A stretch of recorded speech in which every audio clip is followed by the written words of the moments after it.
സമുദായം അനുഭവിക്കുന്ന പിന്നോക്കാവസ്ഥയെക്കുറിച്ച് ഘോരമായി മുഖം നോക്കാതെ ആർജവത്തോടെ ഈമാനിക ആവേശത്തോടെ സംസാരിച്ചതിന്റെ പേര് ആരാള്?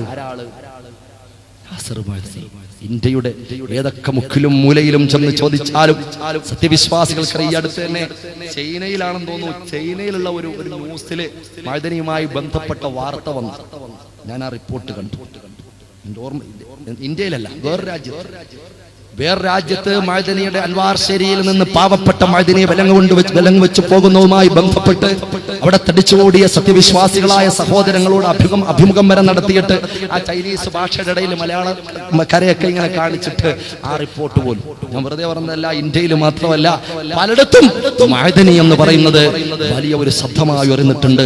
പല സത്യവിശ്വാസികൾക്കും ആവേശം പകർന്നിട്ടുണ്ട്. അതുകൊണ്ട് ശാരീരികമായി തളർത്താൻ പറ്റുമെങ്കിലും മഅദനി എപ്പോഴും പറയുന്നൊരു വാക്ക് ഞാൻ എടുത്തു പറയുക, മാനസികമായിട്ടൊരു കാട്ടാള കൂട്ടന്മാരുടെ കരാള ഹസ്തങ്ങൾക്കും മഅദനിയുടെ മനസ്സിനെ തളർത്താൻ പറ്റില്ല. അല്ലാഹു തആല ആഫിയത്ത് കൊടുക്കുമാറാകട്ടെ.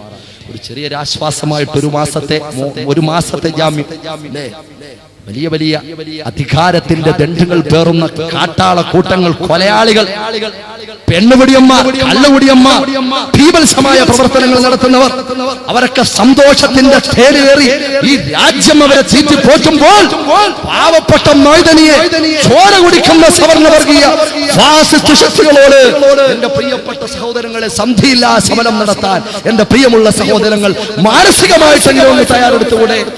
നമ്മളെ ഒരു സഹോദരൻ, എനിക്ക് പ്രത്യേകമായിട്ട് PDP എന്ന് പറയുന്ന രാഷ്ട്രീയ പാർട്ടികളൊന്നും ബന്ധമുള്ള ആളൊന്നുമല്ല. മഅദനി എന്റെ അയൽവാസി, അങ്ങനെ ഒരു ബന്ധമുണ്ട്. നിങ്ങളൊക്കെ സ്നേഹിക്കുന്നത് പോലെ ഞാൻ മഅദനിയെ സ്നേഹിക്കുന്ന ആൾ. ആ രാഷ്ട്രീയത്തെ ഇഷ്ടപ്പെട്ടത് കൊണ്ടല്ല. മഅദനി ഒരു പണ്ഡിതനാ. മഅദനി ശബ്ദിച്ചതിനെ കുറിച്ച് ഞാൻ തുറന്നു പറയുകയാ. അതിന്റെ പേരിൽ എനിക്ക് എന്തൊക്കെ പീഡനങ്ങൾ ഏൽക്കേണ്ടി വന്നാലും, എന്നെ ആര് വെറുത്താലും, എന്നെ ആര് മാറ്റി നിർത്തിയാലും, എന്നെ ആര് പുച്ഛിച്ചു തള്ളിയാലും എനിക്ക് കുഴപ്പമില്ല. മഅദനി പറഞ്ഞത് കള്ളമല്ല. മഅദനി മൈക്കിലൂടെ പറഞ്ഞതൊന്നും കള്ളങ്ങളല്ല. കള്ളങ്ങളെ മൈക്കിലൂടെ ഒച്ചവെക്കാൻ പറ്റൂല. മഅദനി പറഞ്ഞത് 1000 കുതിരശക്തിയോടെ പറഞ്ഞത് 100 വട്ടം അത് സത്യമായിരുന്നു. പക്ഷെ പറഞ്ഞതിന് ചിലപ്പോ ഈമാനിക ആവേശം കൊണ്ട് വാക്കുകൾക്ക് മൂർച്ച കൂടിയിട്ടുണ്ടാവാം. ഈമാനിക ആവേശം കൊണ്ട് വാക്കുകൾക്ക് മൂർച്ച കൂടിയിട്ടുണ്ടാവാം. അത് നമ്മൾ കുറ്റപ്പെടുത്തിയിട്ട് കാര്യമൊന്നുമില്ല. ഭാഷയ്ക്ക് ചിലപ്പോ കുറച്ച് മൂർച്ച കൂടിയിട്ടുണ്ടാവാം. ചില വെല്ലുവിളികൾ നടത്തിയിട്ടുണ്ടാവാം. പക്ഷെ പറഞ്ഞ കാര്യങ്ങൾ പല സ്ഥലത്തും സമുദായത്തിന്റെ പാവപ്പെട്ട സഹോദരങ്ങളെ ക്രൂരമായിട്ട് പീഡിപ്പിക്കപ്പെടുന്നതിനെ കുറിച്ച് രാജ്യത്തിൽ ഈ സമുദായത്തിന്റെ നേരെ തിരിയുന്ന പല ഒളിയമ്പുകളും സമുദായത്തിന്റെ മുന്നിൽ അതൊരു അജണ്ടയായിട്ട് മനസ്സിലാക്കി കൊടുത്തപ്പോൾ പലരുടെയും കൊമ്പുകൾ ഒടിഞ്ഞു വീണപ്പോൾ പലരുടെയും ആസൂത്രിതമായ ശ്രമങ്ങൾ ചിന്നിച്ചെറിപ്പോയപ്പോൾ അങ്ങനെ ഉണ്ടായ ഒരു ദേഷ്യവാ മഅദനിയോട് എന്ന് ഈ തരുണത്തിൽ എന്റെ പ്രിയപ്പെട്ട സഹോദരങ്ങളെ, അങ്ങ് കർണാടകയുടെ സമീപത്ത് ഹോസ്പിറ്റലിൽ കഴിയുന്ന മഅദനി, പുറത്ത് നിൽക്കുന്ന മഅദനി, ആ മഅദനിയോട് അടുത്ത് നിന്നുകൊണ്ട് മാനസികമായി അടുത്ത് നിന്നുകൊണ്ട് ഞാൻ പറയുകയാ, അല്ലാഹു അദ്ദേഹത്തിന് ആഫിയത്ത് കൊടുക്കട്ടെ. പരലോകത്തിൽ പ്രതിഫലം കിട്ടും. പ്രവാചകന്മാർ ജയിലിൽ കിടന്നിട്ടുണ്ട്, അമ്പിയാക്കന്മാർ ജയിലിൽ കിടന്നിട്ടുണ്ട്, ഔലിയാക്കന്മാർ ജയിലിൽ കിടന്നിട്ടുണ്ട്. ജയിലിൽ പോയെന്ന് വിചാരിച്ച് ആൾ നരകത്തിൽ പോകുന്നു, അയാൾക്ക് എന്തോ വലിയ മുസീബത്ത് വന്നെന്നോ അദ്ദേഹത്തിന് എന്തോ വലിയ പരീക്ഷണമായി പോയെന്നോ ആരും പറയണ്ട. അല്ലാഹു രക്ഷിക്കുമാറാകട്ടെ.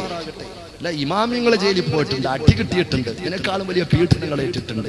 അല്ലാഹു പരലോകത്തേക്കുള്ളൊരു മുതൽക്കൂട്ടാക്കി ആ പാവപ്പെട്ട മഅദനി ഇത്രയും നാൾ അനുഭവിച്ച ജീവിതത്തിന്റെ ഏറ്റവും കൂടുതൽ ഊർജ്ജസ്വലതയുള്ള സമയം ആ ജയിലിന്റെ അഴികൾക്കുള്ളിൽ അകപ്പെട്ടുപോയി. അല്ലാഹു അതിനൊക്കെ നീ പകരം കൊടുക്കണേ അല്ലാ. ഉറച്ചാമി വരുന്ന മഴകൾ ദേശമുണ്ടോ? ഉറച്ചാമി അല്ലാഹുവേ നീ പകരം കൊടുക്കണേ അല്ലാ. അദ്ദേഹത്തിന് ആഫിയത്ത് കൊടുക്കണേ അല്ലാ. പൂർണ്ണമായ രോഗശമനം. നിങ്ങൾ ആലോചിച്ച് നോക്കണം, ഒരു കണ്ണിന്റെ കാഴ്ചശക്തി നീ തിരിച്ചു കിട്ടൂല. നിങ്ങൾ അറിഞ്ഞതാ റിപ്പോർട്ട്. ആ കണ്ണ് എന്തിനു വേണ്ടി കൊടുത്തു?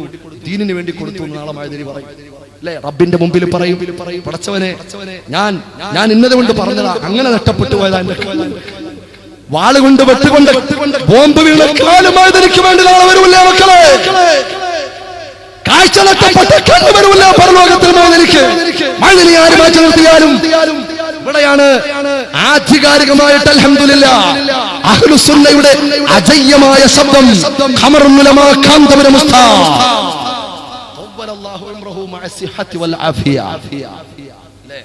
ഇത് ഞാൻ പറയുന്ന വാക്കല്ല, മഅദനി പറയുന്ന വാക്ക്. മഅദനിയുടെ ഏറ്റവും അടുത്ത ആളുകൾ, എന്തിനേറെ പറയണം, മൈലക്കാട് പ്രസംഗിച്ച പ്രസംഗം എടുത്ത് പറയുന്നില്ല. എ.പി. ഉസ്താദ് ചെന്ന് കണ്ടതും എ.പി. ഉസ്താദ് സംസാരിച്ചതും എന്തിനേറെ പറയണം. മഅദനിക്ക് ജാമ്യം കിട്ടുന്നതിന്റെ തലേ ദിവസം പാതിരാ സമയത്ത് 10,000-കണക്കാകുന്ന ദുബൈയിൽ തടിച്ചുകൂടിയ ജനങ്ങളോട് ഇന്റർനാഷണൽ ഖുർആന്റെ സ്റ്റഡിയുമായി ബന്ധപ്പെട്ട്, ഹോളി ഖുർആനുമായി ബന്ധപ്പെട്ട് ഖമറുൽ ഉലമാ കാന്തപുരം ഉസ്താദ് പങ്കെടുത്തുകൊണ്ട് പ്രസംഗിച്ചിട്ട് അബ്ദുൽ നാസർ മഅദനിക്ക് വേണ്ടി മലയാളികൾ ഒരുമിച്ച് കൂടിയ ദുബൈയുടെ അറബിയുടെ മണ്ണിൽ 3 തവണ ശൈഖുനാ കാന്തപുരമുണ്ടല്ലോ, ആരുടെ കണ്ണിലെ കരടാണെന്ന് പറഞ്ഞിട്ട് ഒരു കാര്യമില്ല. ശൈഖുനാ ഖമറുൽ ഉലമാ കാന്തപുരം ഉസ്താദ് 3 തവണ ദ്വാരന്നു, 3 തവണ ദ്വാരന്നു. ദൃസാക്ഷികളുണ്ട് സഹോദരൻ, 3 തവണ ദ്വാരന്നു. അങ്ങനെ സാധാരണ ഇറക്കലില്ല.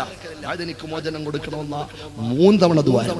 അന്നത്തെ പ്രഭാതത്തിൽ, അന്നത്തെ അടുത്ത ദിവസം അള്ളാഹുവിന്റെ തൗഫീഖ് കൊണ്ട് മഅദനിക്ക് മോചനം. എ.പി. ഉസ്താദ് സുന്നത്തി ജമാഅത്തിന്റെ പ്രവർത്തകരോട് എന്താ പറഞ്ഞത്? അദ്ദേഹത്തിന്റെ പീഡനങ്ങൾ, അദ്ദേഹം ജാമ്യം കിട്ടാതെ പ്രയാസപ്പെട്ടപ്പോൾ സുന്നത്തി ജമാഅത്തിന്റെ പ്രവർത്തകരോട് പലരും പറഞ്ഞിട്ടുണ്ടെങ്കിൽ, പലരോടും പറഞ്ഞിട്ടുണ്ടെങ്കിൽ, ബഹുമാന്യനായ ഉസ്താദ് അവറുകൾ തന്റെ പ്രിയപ്പെട്ട അനുയായി വൃന്ദത്തോട്, തന്റെ പ്രിയപ്പെട്ട തന്നെ സ്നേഹിക്കുന്ന കൂട്ടത്തോട് പറഞ്ഞെന്താ?